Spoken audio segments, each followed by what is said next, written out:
I want to take this moment to welcome you to what we're calling Going Viral, a global live town hall service to support us with developing a spiritual, sociological, civic, and scientific response to pandemic confusion and chaos. And joining us locally and from around our country are individuals who are tuning in, who care very much about what's going on the planet, and who bring a great deal of expertise and energy to us to help us facilitate a sober conversation that doesn't allow us to abandon our intellect.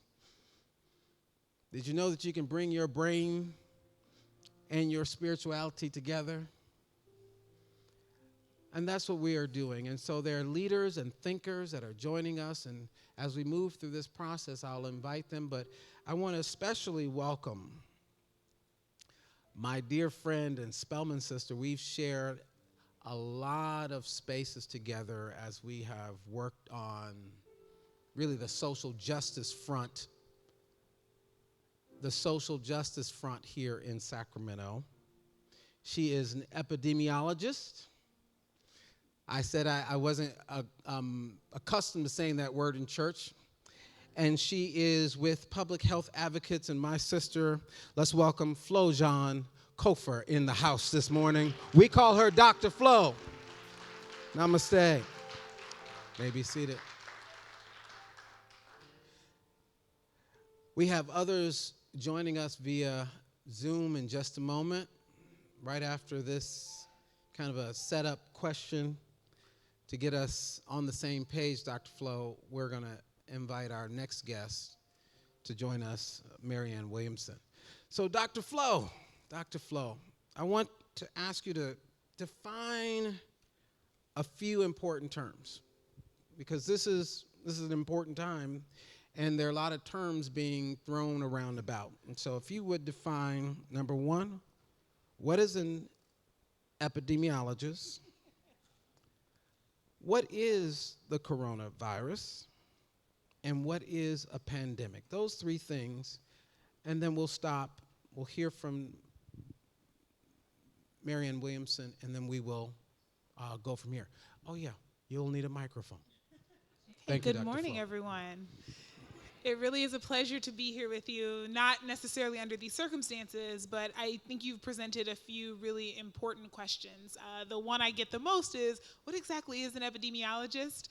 And so the official definition of an epidemiologist is someone who studies the distribution, determinants, and conditions of the spread of disease in a human population.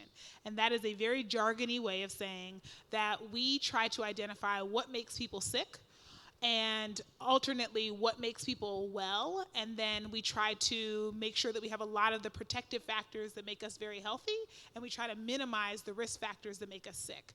And so that's both in terms of infectious diseases that are contagious, that can spread through our population, as well as for chronic conditions that are rooted in sort of how our society is structured, right? How much access to food we have, how much we're able to move, how we interact with one another.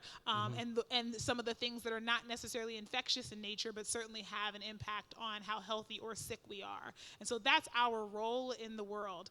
As a public health person, the thing that I always like to remind people is, if things are going well, you don't even know we exist, right? So we are kind of like the Batman in your community, that if things are going well, you shouldn't know that Batman's there, but when there's an emergency, you do have to put the bat signal out and, signal that we need some additional assistance, and then people are more aware. So I hope that the measures that we're taking now to be able to minimize the number of people get sick don't cause people to then say, see, they hyped us all up over nothing. No, there actually is a really important reason to do this, and it's so that we can actually engage in prevention. And I know we're used to responding to things, but one of our major roles is to prevent things. What is the coronavirus? The coronavirus is actually not a new virus. If you look on the back of your Lysol can, you'll see coronavirus is listed there. So it's not a new virus. It's just that what happens with many viruses is that they undergo something called shift and drift. So I'm sure many of you for the flu have heard of like H3N2, H5N1, H1N1. That basically describes what kind of virus it is. And when there's a new strain of an existing virus, that's particularly dangerous because it means that nobody in the community has immunity to it. And so it can move through the community much faster than viruses that are commonly circulating in the population. So the reason we're concerned about coronavirus is because it is a respiratory infection. It's a virus similar to what we might see with the flu and others, but we've never seen COVID-19 before in a human population. So that means that everybody who's not part of those cases that have already taken place is susceptible, and nobody already has built up immunity. And finally, just briefly, what is a pandemic? A pandemic is when we move beyond what we would consider to be sort of the normal way that a disease might spread to a place where multiple people across the planet have a disease and that there is the likelihood of it continuing to spread in that population. So that's why we get concerned about things, because we live in a time where we have, in addition to trains and and cars, we also have planes, and we can very rapidly take something that exists in one province thousands of miles away, and it can enter, a sports arena, and suddenly 20,000 people have been exposed. And so that's the thing that you're concerned about with the pandemic, is that it's in multiple places and it's spreading pretty quickly, and many people don't have immunity to it, and so it can impact a lot of the world's population. Thank you for that. You're welcome. We are going to keep coming back to Dr. Flo throughout this conversation. She's going to anchor us in this conversation.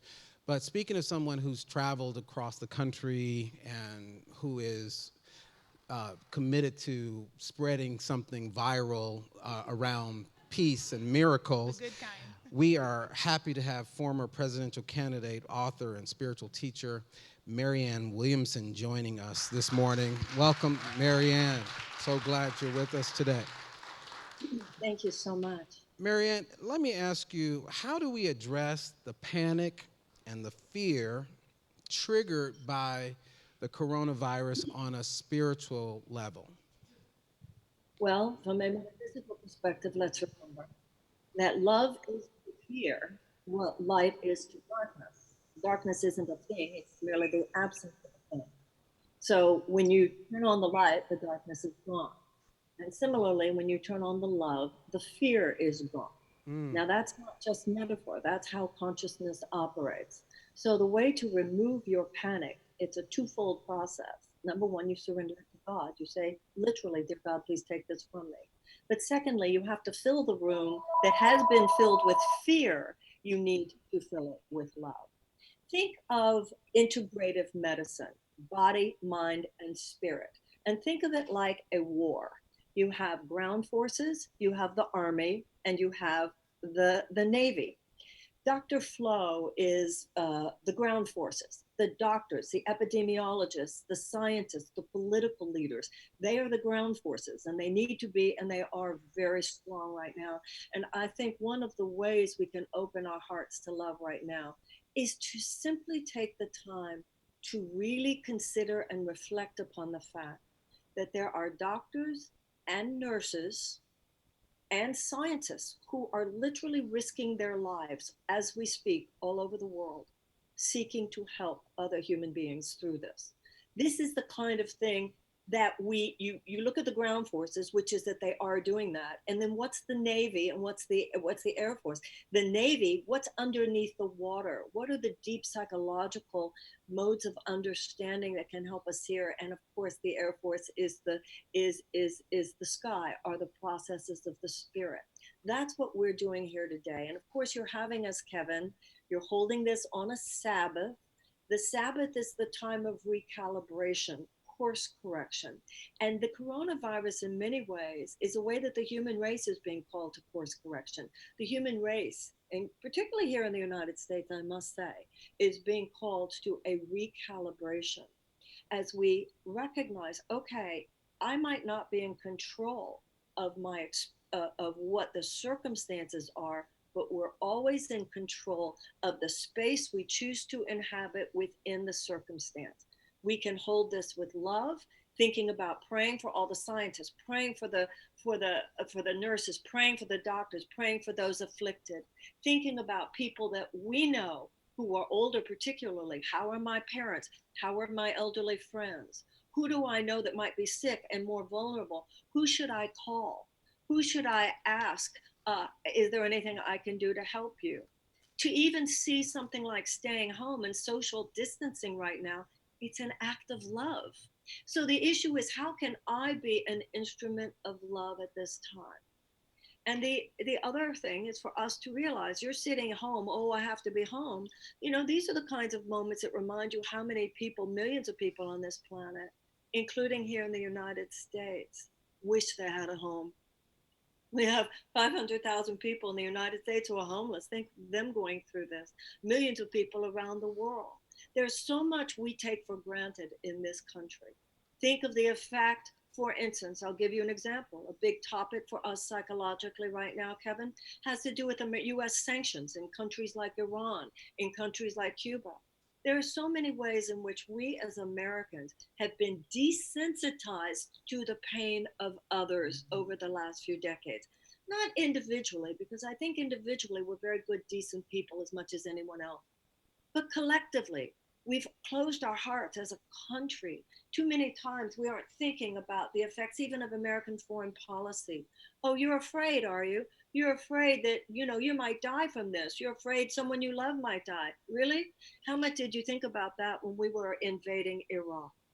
So there's a lot for a lot of us to to look around, to look even being at home right now. Okay, so you're going to be at home more than not. When was the last time you looked around your apartment or your house and said a prayer of thanks for the fact that you even have one? When was the last time you realized, you know what, those things in my home that I've been avoiding, cleaning out that closet, decluttering, cleaning out that drawer, may my spirit expand to embrace this experience so I stand within the experience as best I can. So there are so many ways, Kevin, that this experience can make us better people. You said that marvelous line a few minutes ago, and I so thank you for bringing us all together. You said there is no spot where God is not. So the answer to your question, the ultimate answer is, how do we get rid of the panic? I've found in my life, Kevin, that 90% of the time, the best advice I can give myself in any time of moment of crisis is, oh, Marianne, get over yourself. The way to get over the panic is to not make this about you. Think about how you might be an instrument of love, comfort, inspiration, and help in the lives of others. That will make us collectively miracle ready. And that will affect situations beyond anything we can understand, including for the doctors and the nurses and the patients. Let's give thanks to our friend Dr. Marianne Williamson. Beautiful. Well said. Thank you so much for joining us. She mentioned doctors and nurses and healthcare professionals. We have another doctor with us, joining us from Atlanta, Georgia. He is someone I grew up with. We were known as the Brothers of Thunder. He's my Morehouse brother. He is CNN's heart doctor. He is a cardiologist, and I want to bring to us this morning, he's known as Dr. Dave. Welcome, Dr. Dave, to our... Good morning. Good morning. Good morning, Dr. Dave. Hello, everybody. I'm so grateful that you could join us and share in this conversation, as I know you're being pulled in a lot of directions at this time. But I want to ask you, how do you balance spirituality with your scientific knowledge about the situation? As a physician, and this is a physician who is an MD, PhD. You got a lot of science under your belt. So how do you balance that? Well, it's interesting, Rev Kev, because so very often I'm asked that question from people in the faith community. As you alluded to, we were raised in this community. We were steeped in it when we were born, and that's all we really know. And as I sort of evolved as a scientist at first and then became a physician, I realized that this dichotomy that we artificially place between science, let's say, clinical science, bench science, and the rest of us is human, it's artificial. There is no difference between what we come to understand about science and the spiritual part about us. That is that's a human construct that continuously plagues us. And the reason why we're having such a hard time is because it goes against the very law of the universe, that it's all one thing. Even quantum physicists have figured this part out, that there is a universal field. There's one unified field. There is no this over there or you over there and me over here. And once we really begin to understand that, we don't have to try to look for the difference between the spiritual self and the physical self. The wisdom that I get from the Father affects it all. And all I do is just thank God that when I walk into the room, I am a vehicle for healing. And it took me a long time to be able to admit that for a number of reasons. But you know, that I am a vehicle, for the movement of complete healing from its source to a place where, for example, somebody believes in their current awareness that they are not complete and whole. And if I do that, then it just flows. And so you hit somebody at their spiritual place right where they are, and you go to the next person and you go and do the same thing for them. So there's a dichotomy that we've set up that is artificial, and we should stop. Let's give some love to my friend, Dr. David Montgomery, medical expert with CNN and the Steve Harvey Show. Thank you, Dr. Dave. I appreciate that. We may, if you stick around, we may come back for some Q&A. I want to also bring in another voice who has, she's actually a Force for Good Award recipient from Unity of Sacramento. She is from San Francisco, the Buddhist Peace Fellowship Executive Director. Katie Lonk is with us. Katie, welcome in, and she's a Harvard graduate as well. Katie Lonk, is she with us? Let's bring her in, Revi. I am here. Welcome, Katie. Thank you so much for having me, Rev Kev. So I want you to tell us about this story. You recently had to cancel a trip, and related, I'm going to say it was related to coronavirus. You had to cancel a trip. Why did you have to cancel it, and how was this related to your spiritual practice as a Buddhist? How did you infuse that into your decision? Yes. Well, since last fall, I had been planning on a trip to Mexico, south of Mexico City, for a Buddhist meditation retreat led by two wonderful Dharma teachers who travel throughout the world. I had my flight all booked, all ready to leave at an ungodly hour on Friday morning, just 2 days ago. And, but then the coronavirus news really started to escalate. And so earlier on this week, you know, I am blessed at this moment to be physically healthy and strong. I have shown no symptoms. There was nothing kind of indicating that I might be in excess danger if I got on that flight to Mexico and went on my meditation retreat. And of course, the meditation retreat was so important to me and such a big part of my own spiritual growth, development, and study.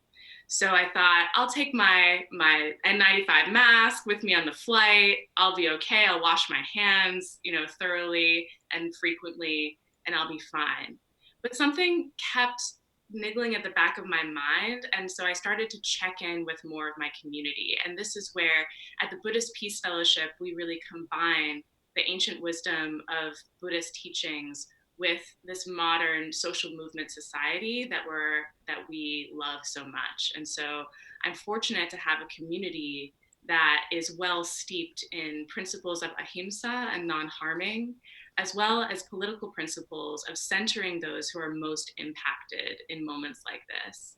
And so what I was hearing from my community, especially of disabled activists, is that it is possible to carry this virus asymptomatically and transmit it accidentally to others who might carry greater risk, who might be immunocompromised, who might be disabled, who might be elderly, and also who might be more economically at risk if they don't have access to proper care and treatment. So I was hearing this from my disabled activist disability justice community.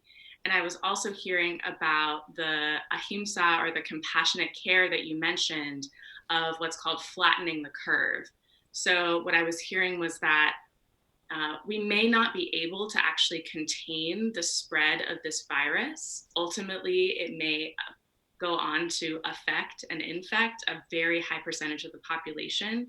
But what we can do is slow the spread and flatten the curve of the peak of the infection rate, which will then bring relief to our beloved medical workers who are treating those who are most severely impacted, who are going into the ER, going into the ICU. And what we're seeing in Italy and places around the world so tragically is that hospitals are so overwhelmed with the volume of patients that medical caregivers are actually having to make terrible decisions about who to treat and who to not treat, and essentially who will live and who will die.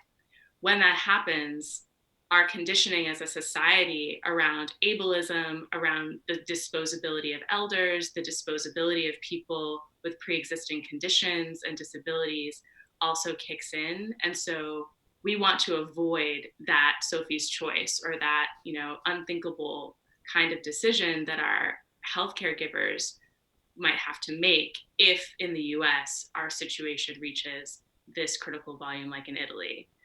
So starting to understand all that, starting for it to just barely, coalesce in my mind right at the last minute, the day before I was supposed to go to Mexico, I wrote to the Dharma teachers and said, given what I'm hearing, and I shared links with them to articles and information, I just can't conscionably risk taking this trip and possibly accidentally being a vector of this virus. And I feel so grateful. I mean, it has been so fast that our whole community has caught up with this same spirit of ahimsa, of non-harming. In one of the oldest Buddhist texts, the Buddha advises that all beings tremble before danger and all fear death.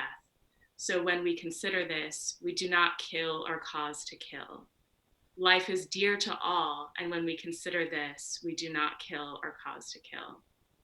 So I really think that by each and every one of us doing our part to help flatten the curve, like y'all are doing in the room right now, keeping physical distance, which is, in my opinion, different from social distance, because we're connecting socially even while we're maintaining physical distance. And that's a very human need. This is part of us showing care and compassion throughout the whole world. That's Katie Long. Give her some love and appreciation. Thank you, Katie. So glad you're with us. Let's come back to Dr. Flo for a minute, because we've been hearing some things, and I'll just pick up on this last point of social distancing. First of all, what is it? And how do we do it?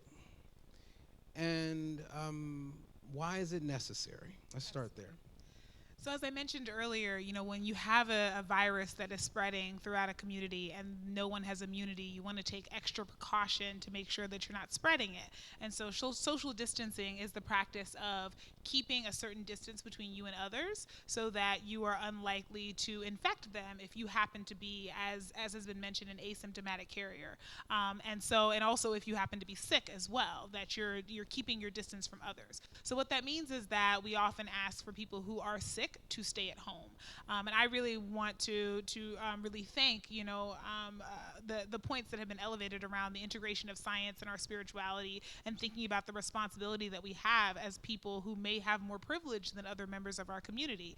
Because one of the things that I have really tried to emphasize to people who are salaried employees and who have paid sick time, irrespective of coronavirus, is when you are sick, you can stay home with no financial consequences. And that's not true of some of our hourly wage workers and our lower income workers. And so what we need you to do is stay home so you don't get those folks sick. In the same way that when we think about ableism, we need you to stay home so that you're not getting people sick who are immunocompromised and cannot, recover in the same way. So that's incredibly important, and that's what part of the social distancing is. But it's absolutely true that we are human beings, and even the most introverted among us, like my husband, are people who still need human connection. And so we still have to find ways to be able to talk to one another, to be able to socialize with one another, and we also have to recognize that for those who may be disabled and are nonverbal, that some of that may involve some alternate ways of engaging in touch. And so we have to consider that as well. Like, we don't want anybody to be left out of the love and care that we need to be able to survive. Because one of the things we know is that when people don't experience that love and that care, that it makes us just as sick as if we caught a virus. And so we don't want this to have that same impact on people.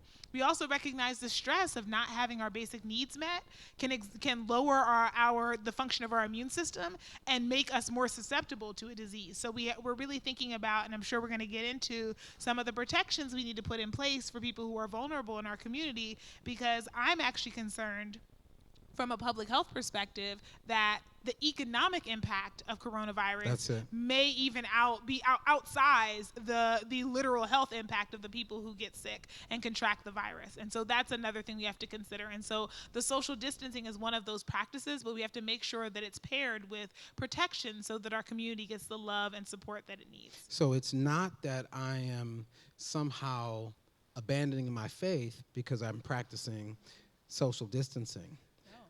I think we can engage in social distancing, but also be in social solidarity. Absolutely. And this idea of social solidarity means that I see you, I'm with you, I care about you, and I'm committed to connecting with you in the ways that I can. I think that is an individual decision. How can I, in this particular context, show compassion and by restraining myself, because there is a thing called restraining myself from the ways in which I might be acting selfishly. Do you get this? So we're not saying, well, let me just say, giving a hug, if that's your expression of love, could be very harmful to someone at this particular time, right? And so what would be a kind and compassionate way of still staying connected to my faith and my ways of being spiritual without being of harm? So we're practicing ahimsa. So social distancing does not mean you're not in social solidarity, yes? Come on, just to someone nearby, say to them, I see you. I see you. I'm with you. I'm with you. I care. And I will do what I can. So help me God. So help me God. All right? Yeah. I'm going to now take a moment to ask you to break down some of these particular practices that we've been hearing a lot about. We've been hearing a lot about hand washing and mask wearing and sanitation. Dr. Christie, will you bring me that mask up? And break down what we need to do. Thank you. Are you on? Is she on? Let's make sure she's on. You see a light on that? Okay. Hello? Okay. There you go. One of the most important things that we can do is to wash our hands frequently. And so you can use, my lay test is the ash factor. If you are not increasing your lotion use, you're not washing your hands often enough, okay? Wow, that's the ash good. factor. That's good. So wait a minute. So wait, let's slow that down. Not everybody knows what ash is.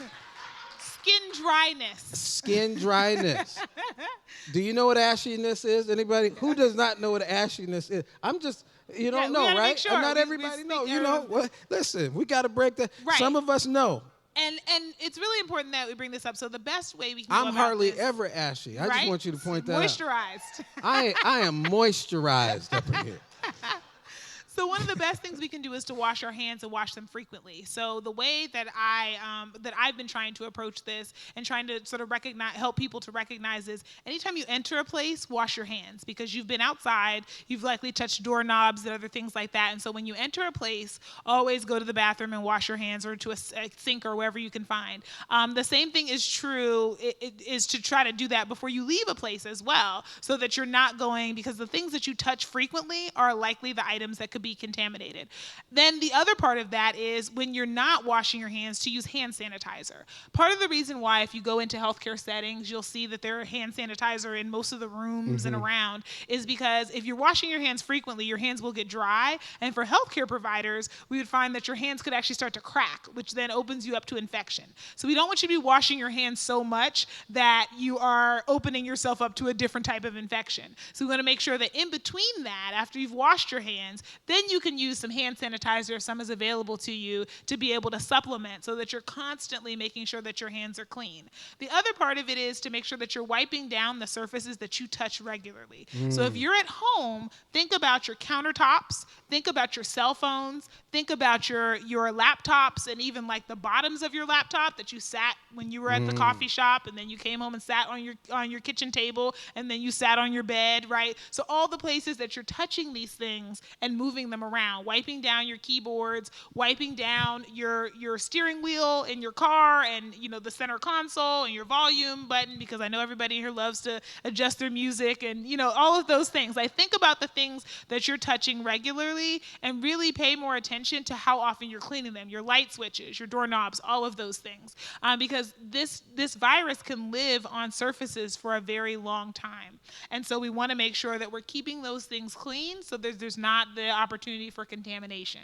And the other part of it is that if you're washing your hands, to be very careful about how often you touch your face. And I know many of us touch our faces on a regular basis. I know I have had to say, like, I'm a hair player, so I have to be very careful about like how often I play in my hair. It's just a nervous habit of just doing this, and so my hand is constantly near my head. I'm not so much a face toucher, but it's still the same thing, which is that your hands are near your face, and so you're increasing the likelihood of you continuing to touch. So how does it enter the body? How does the actual virus enter into the through body? your eyes, nose, and mouth, right? That's the typical ways that viruses enter our bodies. And so we want to make sure that we are not accidentally contaminating the things that come near our eyes, nose, and mouth.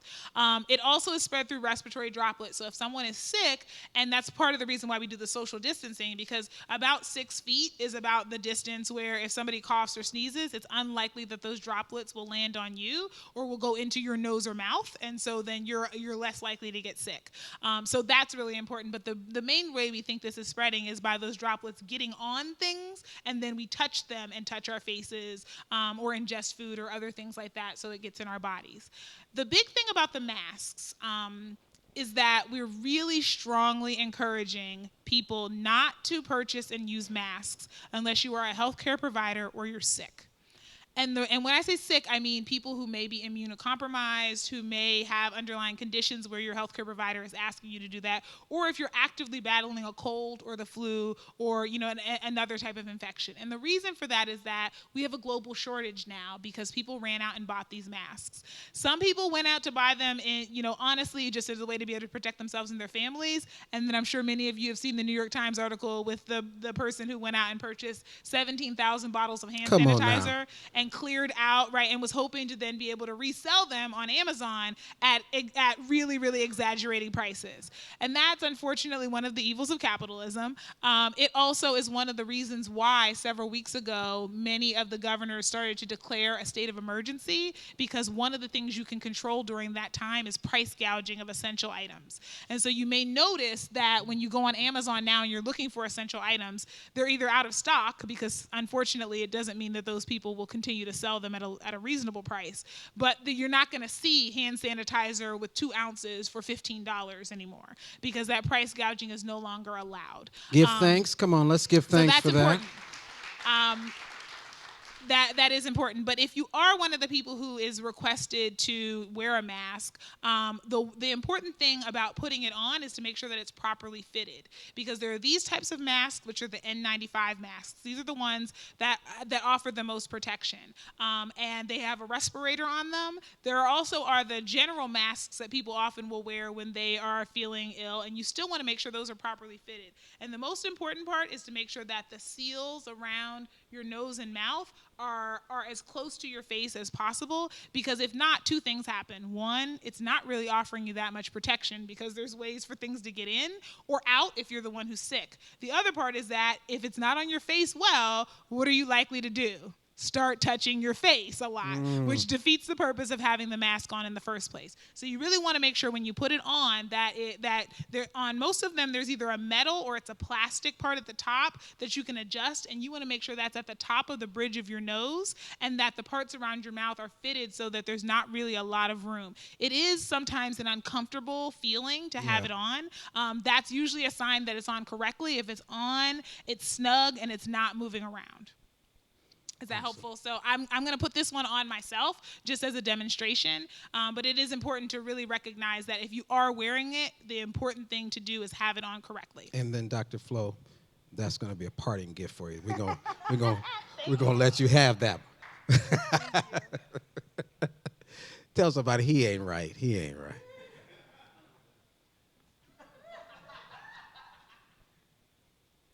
Okay. Somebody getting this close up? And so what you'll notice, I don't know if you can still hear me, what you'll notice is that I sealed around to make sure that all the parts around my face are closed, and then I made sure that I have a really tiny bridge on my nose, so I squeezed this a lot to make sure it stays. So even though I'm talking, it's still staying in place, and so this is a properly fitted mask. Awesome. Thank you so much for that. Turning back to our live stream for a moment and our Zoom, we have joining us from Atlanta, Georgia, another one of our powerful sisters who she's actually found a powerful treatment for cancer using nanoparticles and lasers. And you have probably seen her widely in social media. Her name is Dr. Haidia Nicole Green. She's a friend of mine. She is at Morehouse School of Medicine, and she is a medical physicist. Let's welcome Dr. Haidia Nicole Green. Give Dr. Haidia some love. Let's bring her up. Is she still with? Yes, I'm here. I'm here. Okay, Good morning, Rev Kev. Good morning, Unity of Sacramento. Can you hear me? We can hear you. There you go. Give her some more love. There you are. Good morning. Good morning. It's a pleasure to be here. I appreciate this conversation. I appreciate the facts that are being shared. I appreciate the integration of spirituality with science and medicine, and addressing this in real time during what could be a very scary season for us. Yeah. And I appreciate love and information being the tool for empowerment over fear. Thank you for this opportunity to join such an esteemed panel of experts and guests. Indeed. I want to ask you to tell us a little bit about what you're doing at your foundation, because I think people need to know who you are first and foremost. And then I would like for you to answer this question.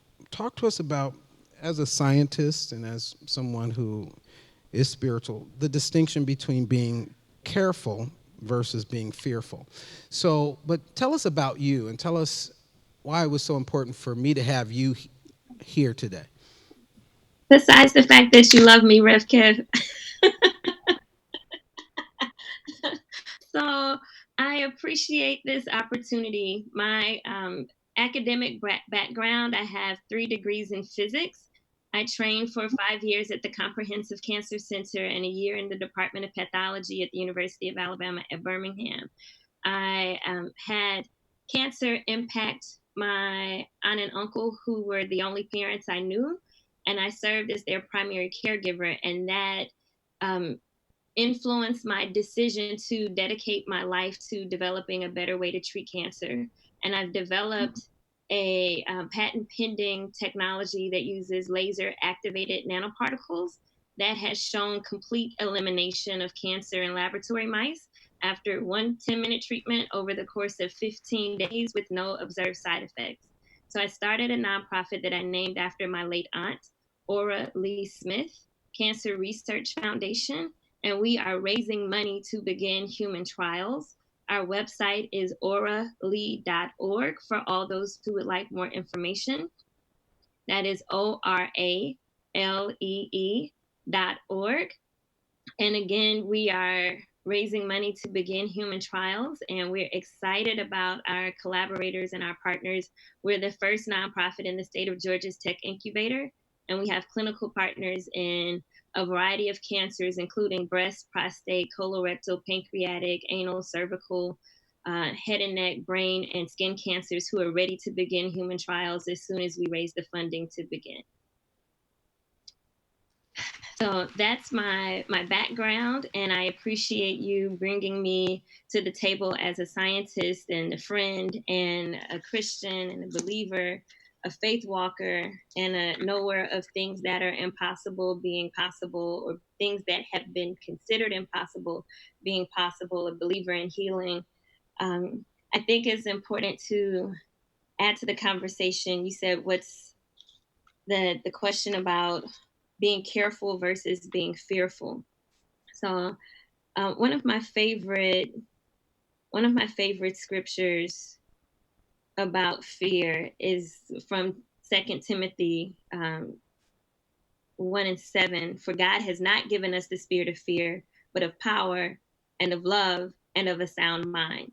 And to me, this of a sound mind is where logic and science comes into the Bible, and a place where if people need a scriptural basis for science in the Bible, for science and spirituality, for science and faith, for science and belief, having a sound mind uses your logic and scientific reasoning and deduction and the scientific process to develop solutions so that we don't have to live in fear. Science can inform us of how to protect ourselves. And it's not just about prayer and faith, because faith without works is dead. And we need to live, and we need to have life and live it more abundantly. God did not call us to be fearful when we can be informed and empowered with the knowledge that God gives us with our good common sense. One of the things that I think has been missing from the conversation globally, and missing specifically from the conversation in the United States about social distancing. Yes, wash your hands. Yes, cough in your elbow. I support reserving face masks for all of those who are most vulnerable, the elderly, the cancer patients, those who have compromised immune systems. But the thing that is not being shared are alternative solutions for what to do if you want to protect yourself from your neighbor who is coughing. And this may catch a large percentage, but you can take a scarf. That's something simple, and you can protect your breathing. I'm using this phrase, unprotected breathing, that we've been doing to just simply cover up. It doesn't have to be fancy.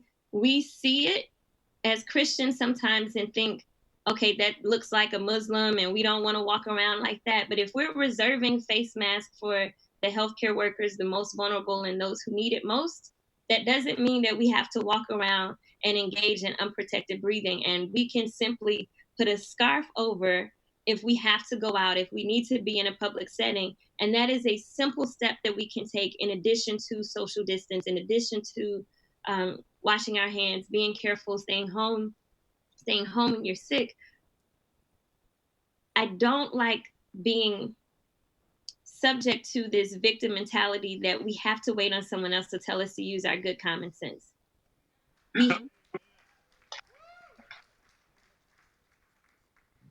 So I'll stop with that. Thank you. Dr. Haidia Nicole Green, thank you so much. We're going to have we recognize the gravity that this of the times that we're in, that it can provoke a degree of stress, and anxiety. And if we are in tune with the media a whole lot, in its 24/7 cycles, right? It's feeding the stress and anxiety. And so it's important for us to look at this topic from the perspective of our mental health. And so I'm happy to have the co-founder of Safe Black Space, one of our platform assistants and former board members and psychologist in the house, and our beloved friend and sister, Dr. Christy Hagans, to come in and talk with us a little bit.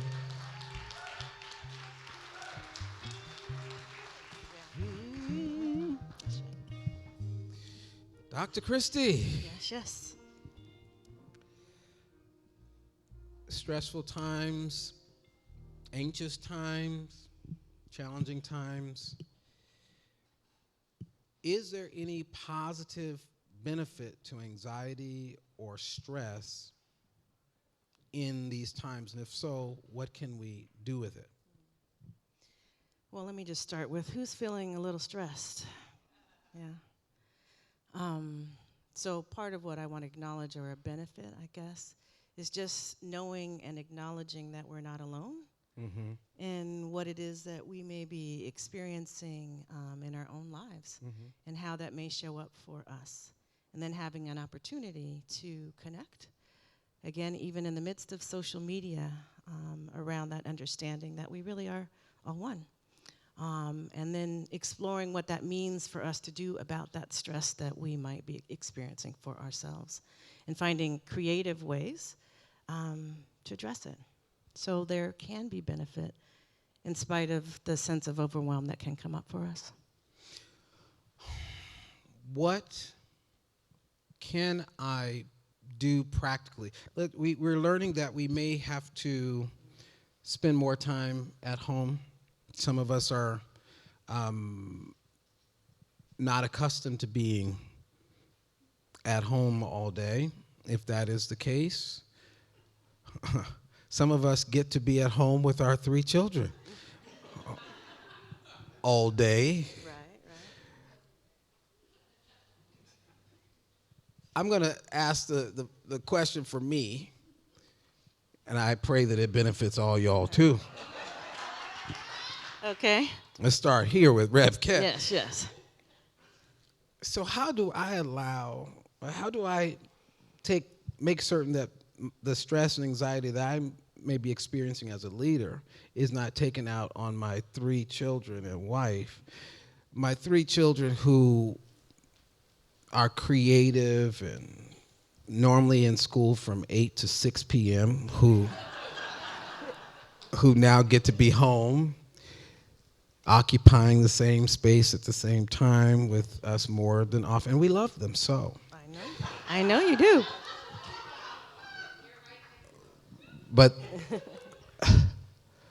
But they're special. And so this concoction of stress, right? What can we do? What are some creative things that we can be doing at home? Right. And then let's talk about it, in the larger sense. Right. Because Anita hosed me down when I walked in yesterday. I know she did. She didn't want me to contaminate the children. I walked in the door, she stepped back out, and she had the water hose. Making sure and I think that was well. Excessive, right? That was a little extra. A little bit. I ain't heard no epidemiologist say hose your husband down when he's come in. She was being cautious. In shoes, well, all that, right? I did ultimately have to take a bath. I was drenched in water from the water hose. No. Let me come up with some other strategies, right? That's one. Come on, give us some.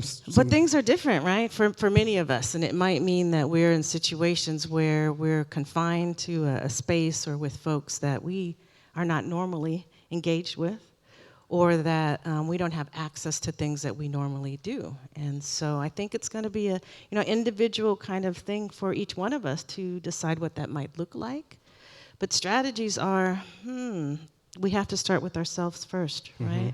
That whole airplane analogy where you got to put your your oxygen mask on first. So thinking about for you specifically, what does that mean about me being at home and maybe sharing space? Does that mean that I need to kind of put some boundaries or some conditions around how much time we may spend together? Or this is my kind of special space right now, and for some of us it might mean the closet, literally, right? Or the bathroom, or I'm gonna need these 15 minutes to myself. It might mean I'm thinking again about creative ways to express ourselves when we're with each other and then when we're separate. Journaling, writing, creative kind of exercises of painting. Engaging in our bodies. I was so glad to have the music, right? And the song and the movement. So how can you bring joy and energy into those creative spaces at home? You know, put on a fun song. What's that one? Pharrell Williams, like, 'cause I'm happy. Yeah, right? I'm happy, right? And dance and sing and play, right? Reverend Charles said, get your dream on. Okay, right? That one too. But kind of just thinking outside of the box in terms of what are things that typically might serve me, and then what else can I do? When we think about psychology in terms of mental health and wellness, we know that physical exercise is really important. Should we be going to the gym right now, though? Well, so you might, again, want to make decisions about your own sense of health and how compromised you might be. And instead of being in an environment where you might not feel as comfortable, well, can I do this work outside? Can I do this in my own home? You know, can I take a walk around the neighborhood? And so, again, thinking about how to engage our bodies, how to engage our mental health, our consciousness, the way that we think is very powerful in terms of how stress can manifest in our life, but also how wellness can. And so beginning to think from a place of opportunity and gratitude. And you get an opportunity now to spend all of this time, right, with your family and with your children that you didn't have already, right? And that's, so turning it around. Yes. Turning The it around. reframe, the flipping the switch can be very powerful. What about this thing of just taking a time out and breathing? Is there anything you can walk us through? Yeah, absolutely. I would love to do that. One of the things I want to start with is pay attention to how much access to the media, the information that you're exposing yourself to, because that alone can overwhelm us. So manage your media diet, if you will, is one particular strategy.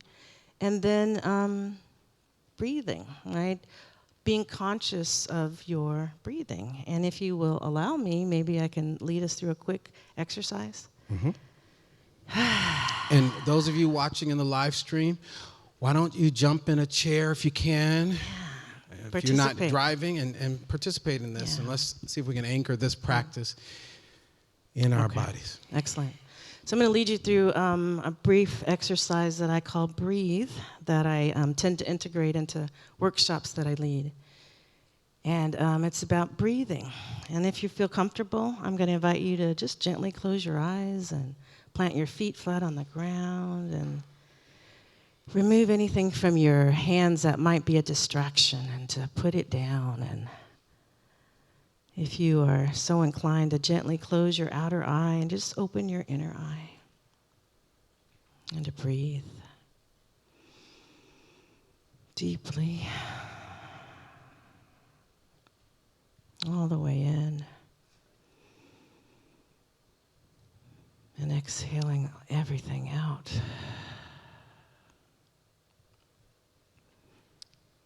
As Reverend Charles plays gently in the background, as we just consider our breath, the power of breathing, and recognizing as we think about breath. We start with the letter B and just allow ourselves to be in this moment. To believe that there is something greater and bigger happening right now as we breathe. And then R, we rest. We rest right now, allowing ourselves to be restored by your breath. And as we breathe, we begin to evaluate, we look around our lives, our circumstances, just considering what we need for ourselves as we breathe.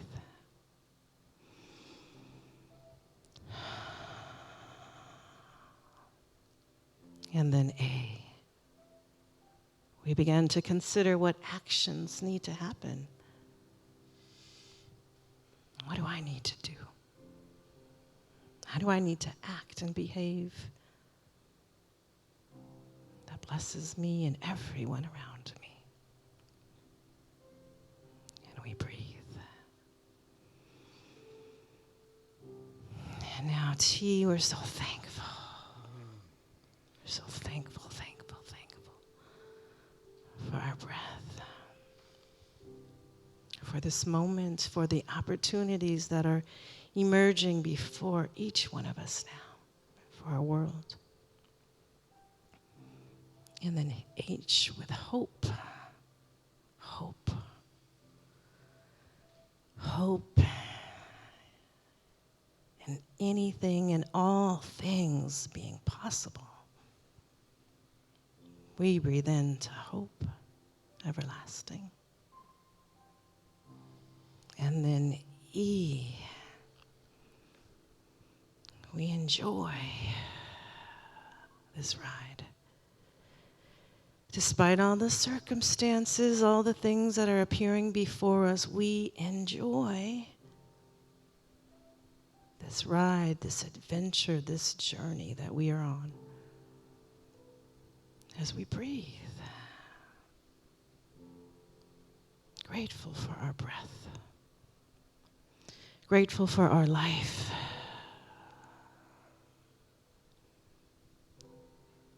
In pleasant anticipation. Joyful anticipation of the transformation that is happening right before our eyes. We breathe.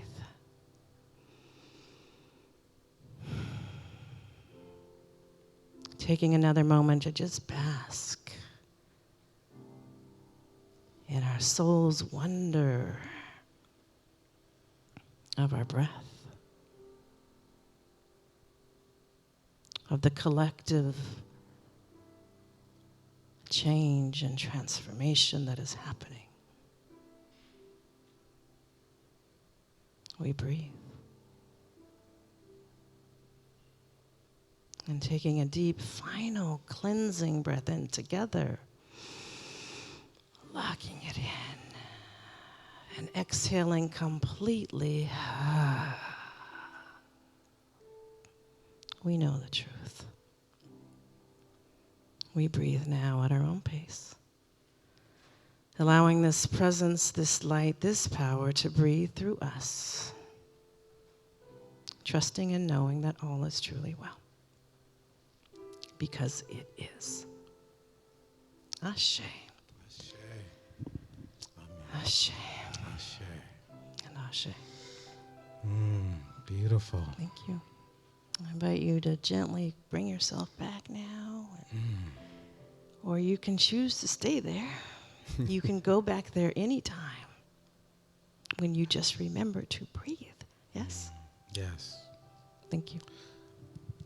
I think that's a spiritual practice we can all engage in at this time. Brenda, I think we just had our meditation. Thank you. How wonderful. Thank you. Let's give Dr. Christy Hagan some love and appreciation. We're going to invite Dr. Flo back up. Thank you, Dr. Christy. In a moment, we'll have a time of Q&A, but we're right after Dr. Flo. Right before that, we're going to prepare our tithes, our love offerings, our supporting gifts for this ministry. And then we're going to talk about how we can be a beneficial presence. And if you have any questions for any of our guests who are still with us, you'll get an opportunity to respond. Behind your chairs, there should be offering envelopes. There should be credit card slips and ways of supporting. We especially are counting on our spiritual community to rise up at this particular time with your support and generosity. In fact, unprecedented generosity. We are aligning ourselves with the state recommendation and guidelines for public spaces. And as such, we want to be cautious about when these doors are open. And so over the next several weeks, it will be important that we are contemplating creative new ways to present this ministry to you. Yes? Our mayor wanted to be here today. He could not be here, but he was planning to be here with us, but he did send a quick message. As you're preparing your offerings, listen to Mayor Darrell Steinberg.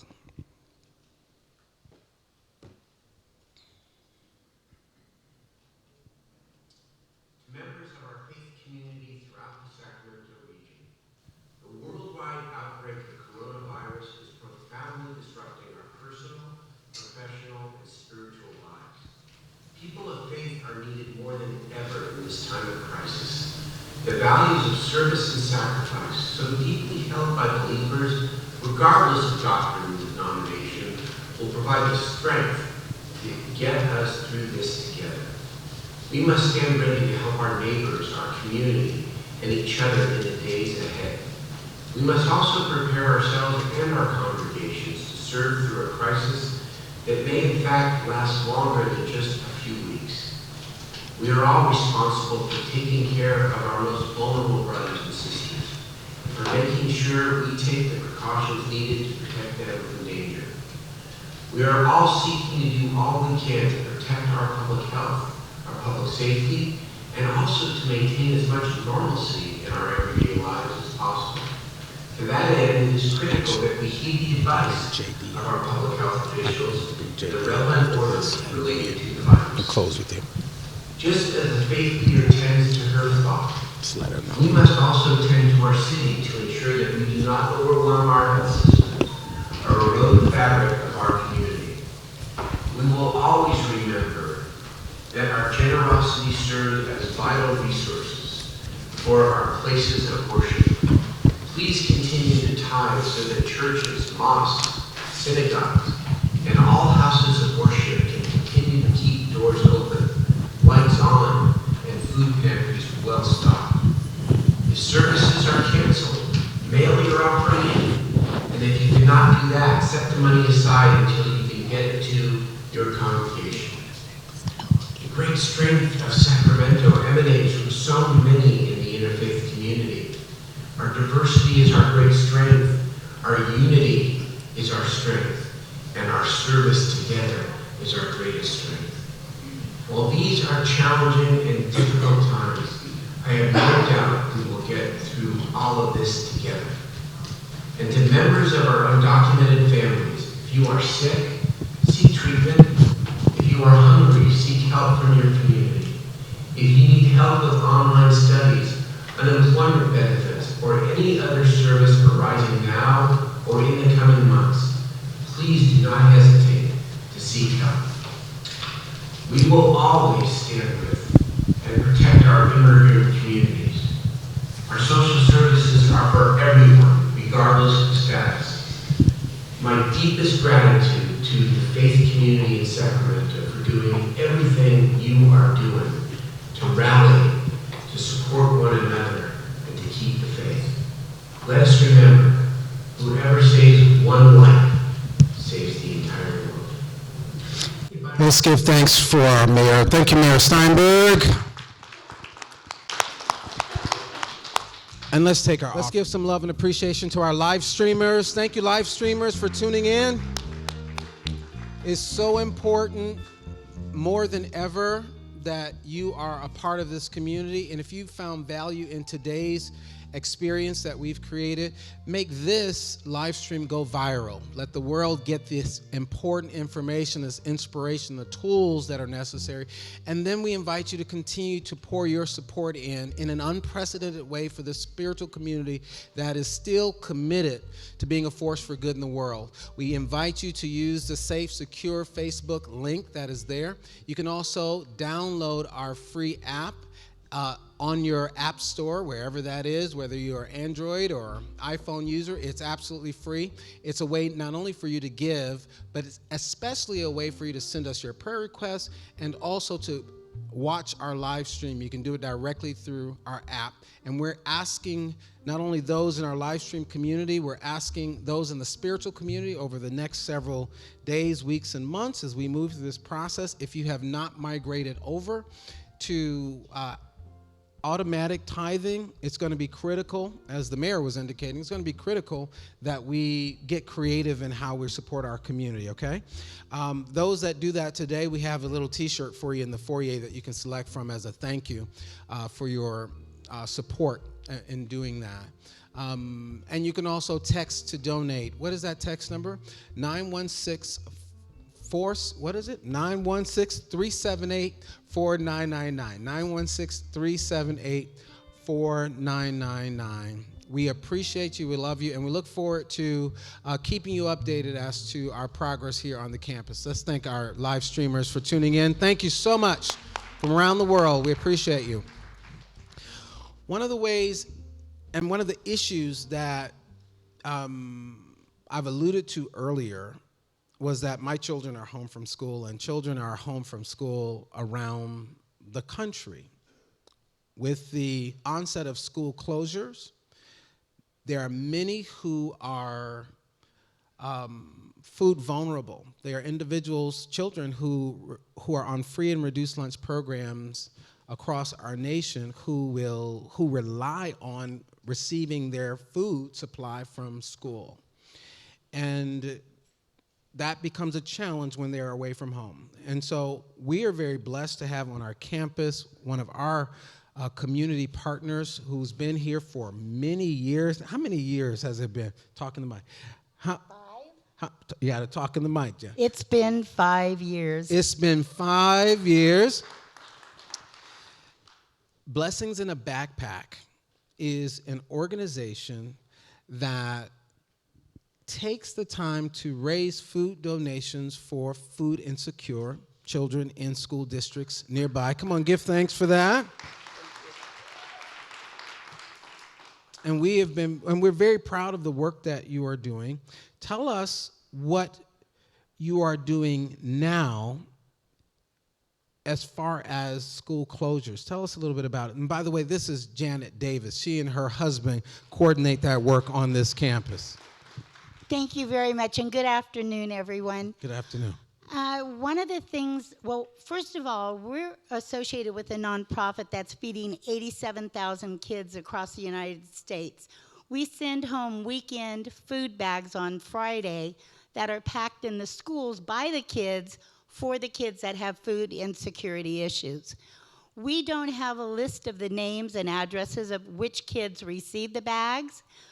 So we've been brainstorming for several weeks now to figure this out and how we can get food to the kids that we send it home to now. And that's why I'm here, because we're going to pack 1,000 food bags on Wednesday in that room, and I could sure use your help. Can we coming up the stairs.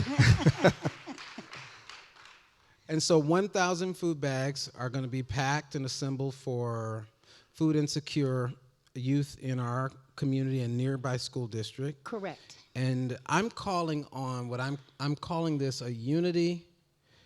Wait a minute. A Unity Angel Response Team, ART, a Unity Angel Response Team, because during this time we're asking ourselves the questions. Remember I said, what can we do? What can I do? How can I be a beneficial presence in the world? How can we be a force for good in the world? Our mission and our vision and our faith calls us to be responsive at this particular time. This is one of the ways, if you are able, to assist with packing these meals that will go out to children. And it'll happen in our friendship hall. That's the room she was pointing to right across these double doors here. When will it happen? Wednesday at? We will be here at 10 a.m. starting to set the food up. I would imagine it'll take us about 3 hours to set the food up. And basically what we send home are 5 to 6 meals, which include 2 breakfasts, 2 lunch, and 2 snacks for Saturday and Sunday. All of the kids on our program and in the Folsom Cordova Unified School District and in Rosemont are receiving free breakfast and lunch when they're in school. So right now, our school district just decided to close Saturday, so we're scrambling, getting everything together right now. Sac City Unified School District is a bit ahead of the curve, and they've already got a game planned, and there's a list on their website of the schools that will have breakfast and lunch available. The parents can pull right up. They don't have to go into the school. They'll see a white car with an apple on the outside of it, and the meals will be brought out to them. What we want to do is on Thursdays and Fridays have an extra bag of food there. So as they come and pick up their breakfast and lunch, we're hoping to make them even fatter bags than we normally do to add some extra food into it. That way these kids will have the food that they're used to having. Will we hit all of the 330 kids that we send it home for each week? Probably not, but we will hit some new kids, I'm sure, that will then start using our program. Okay. Let's give thanks for this generous act. And so I'm inviting you to be a part of what I'm calling our Unity Angel Response Team, not only for Blessings in the Backpack, which will take place this Wednesday at 10 o'clock, from 10 until we finish, 10 to 1. We will have gloves and masks and hand sanitizer and those things to accommodate those that... And snacks. You'll have snacks. Okay. We will have snacks. We will have snacks. And I will bless those snacks so they will be spiritually sanitized. Yes, Anita? Definitely. We love kids helping kids is what our program is all about. Kids are more than welcome. We've had 3 and 4-year-olds, and what they don't understand is they're not taking that bag with them. So I'd say probably 5 and up would be fine. Okay, and Dr. Flo, you would answer that question how? Same question? Yeah.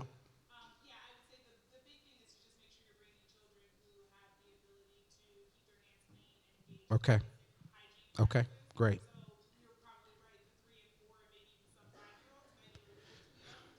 So if you do choose to bring children for this purpose, if you do choose to bring children for this purpose, let's make sure that they are of age where they can keep themselves and their hands and such sanitized, okay?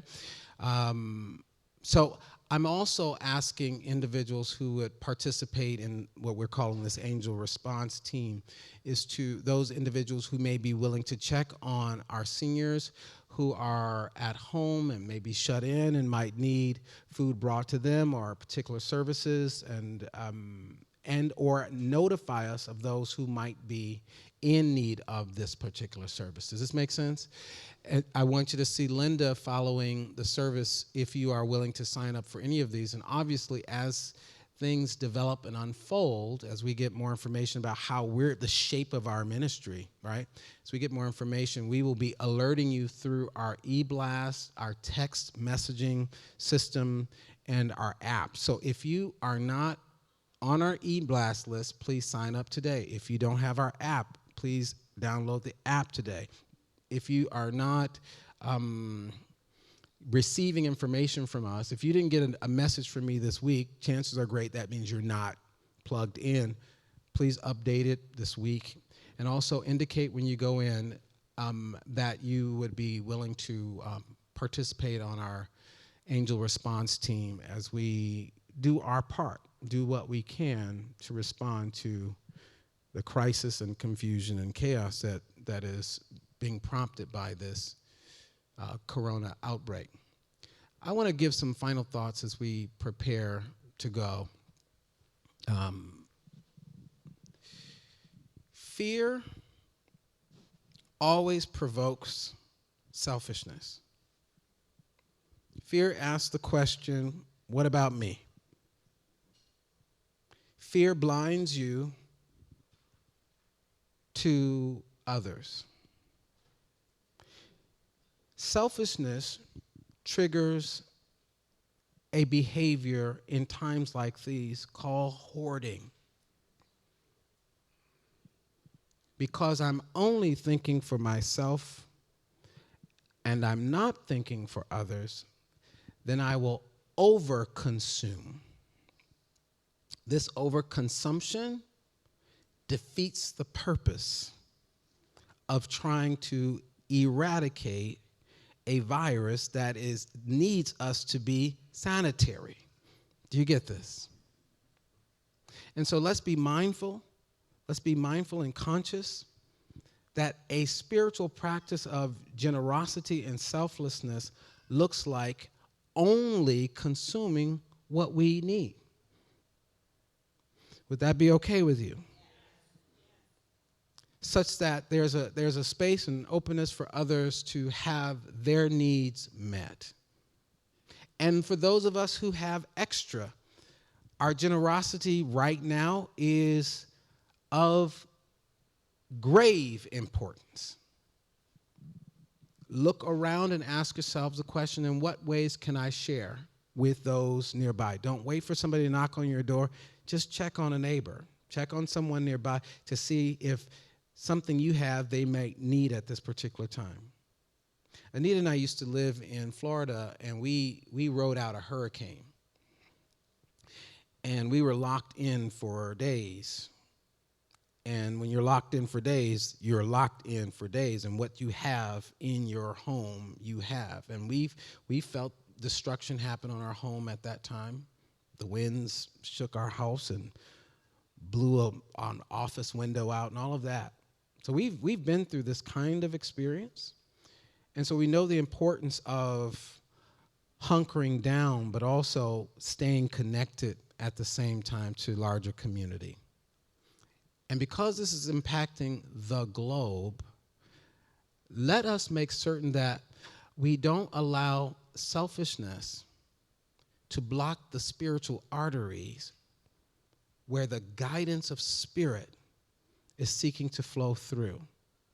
It's those of us who can find the place of calm and centeredness at this particular time that will know the way forward when shift hits the fan. Somebody's got to be centered. Somebody's got to be grounded. And selfishness clogs the artery through which you are capable of hearing the whisperings of the still small voice that will guide you, that will provide you with what it is that you need, the information, the insight, the intuition to take right action. Yes? And this is what we've been preparing for. Your pre-incarnate soul was sent to the planet and suited up in the bodies that you brought with you today, were sent to the planet to awaken to a certain heightened consciousness, to be the spiritual rapid responders for such a time as this. Now that you have faith, what are you going to do with it? What are you going to do with it? So this is an opportunity to activate that faith in unprecedented ways. Through sharing, through generosity, through lowly listening, and through recommitting ourselves to being the light of the world. Light is so useful when it's light, but it's more useful in the darker times, yes? Choose to be the light. Choose to be a candle in the darkness at this time.